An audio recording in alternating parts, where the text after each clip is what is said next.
Aditya business school రాజమహేంద్రవరంలో ఈరోజు ద్వితీయ సంవత్సరం బీబీఏ విద్యార్థులు యూనియన్ బడ్జెట్ 2024 మీద ఎక్స్పోను నిర్వహించారని కళాశాల చైర్మన్ డాక్టర్ ఎన్ శేషారెడ్డి మరియు కళాశాల సెక్రటరీ డాక్టర్ ఎన్ సుగుణారెడ్డి తెలిపారు. కార్యక్రమంలో విద్యార్థులు యూనియన్ బడ్జెట్ లో ప్రతిపాదించిన agriculture employment and skill executive growth and human resource development, manufacturing and services, urban development, energy and security, infrastructure, innovation and research, next generation అనే అంశాల మీద మిగిలిన బీబీఏ విద్యార్థులకు క్షుణ్ణంగా బడ్జెట్ ప్రతిపాదన, దాని యొక్క ప్రతిపాదకను గుర్తించి వివరించారని కళాశాల ప్రిన్సిపల్ డాక్టర్ డి రామకృష్ణ తెలియజేశారు. ఎక్స్పోలో విద్యార్థుల బడ్జెట్ యొక్క ప్రాముఖ్యత, అది ఏ విధంగా ఇంటరింగ్ బడ్జెట్ మీద ప్రభావితం చూపిస్తుందో, ఏ రంగాలలో అత్యధిక అవకాశాలు మెండుగా ఉండడానికి అవకాశం ఉంటుందో, దానికి గల కారణాలను విద్యార్థులు క్షుణ్ణంగా వివరించారు.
నిర్మలా సీతారామన్ గారికి జరిగిన 9 అంశాల మీద మేము ఎగ్జిబిషన్ చేయడం జరిగింది.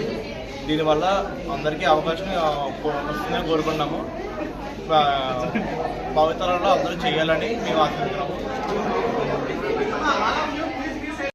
జూలై 22న విడుదల చేసిన బడ్జెట్, నిర్మలా సీతారామన్ గారు విడుదల చేసిన బడ్జెట్ మీద ఎన్ని ప్రయారిటీస్ ఉన్నాయి, 9 ప్రయారిటీస్ మీద మేము మా క్లాస్ సెకండ్ బీబీఏ జనరల్ మొత్తం అందరం కలిసి ఒక్కొక్క ప్రయారిటీ మీద క్లియర్ ఎక్స్ప్లెనేషన్ ఇచ్చాము. మిగతా క్లాస్ తరగతుల వాళ్ళకి బడ్జెట్ అంటే ఏంటి, అసలు దానివల్ల లాభాలు ఏంటి, మన రాష్ట్రానికి ఎంత బడ్జెట్ వచ్చింది, వ్యవసాయం మీద ఎంత బడ్జెట్ వచ్చింది, అవన్నీ గురించి మేము ఇక్కడ చెప్పడం జరుగుతుంది.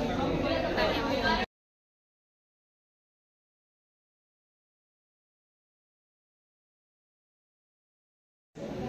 ఈరోజు ఆదిత్య బిజినెస్ స్కూల్ రాజమండ్రిలో సెకండ్ ఇయర్ బీబీఏ విద్యార్థులు యూనియన్ బడ్జెట్ 2024 మీద ఎక్స్పోను నిర్వహించారు. ఈ ఎక్స్పోలో sector wise agriculture, infrastructure, skill development, మిగతా అంశాలన్నింటి మీద కూడా మిగిలిన విద్యార్థులకు పూర్తి స్థాయి అవగాహన కల్పించారు. ఈ అవగాహనలో మిగిలిన విద్యార్థులు ఆ విద్యార్థులను ప్రశ్నల రూపంలో అడగడం, వాటికి విశ్లేషణాత్మకంగా వివరణ ఇవ్వడం జరిగింది. ప్రతి సెక్టార్లోనూ ప్రీవియస్ ఇయర్కి ఈ ఇయర్కి ఉన్నటువంటి బడ్జెట్ తేడా, లేదు అంటే ఇది ఇంటరింగ్ బడ్జెట్ని ఏ విధంగా ప్రభావితం చేస్తుంది అనే అంశాలన్నిటి మీద కూడా విద్యార్థులు చాలా క్షుణ్ణంగా వివరించారు. మీ పేరు చెప్పండి. నా పేరు రామకృష్ణ, కళాశాల ప్రిన్సిపల్.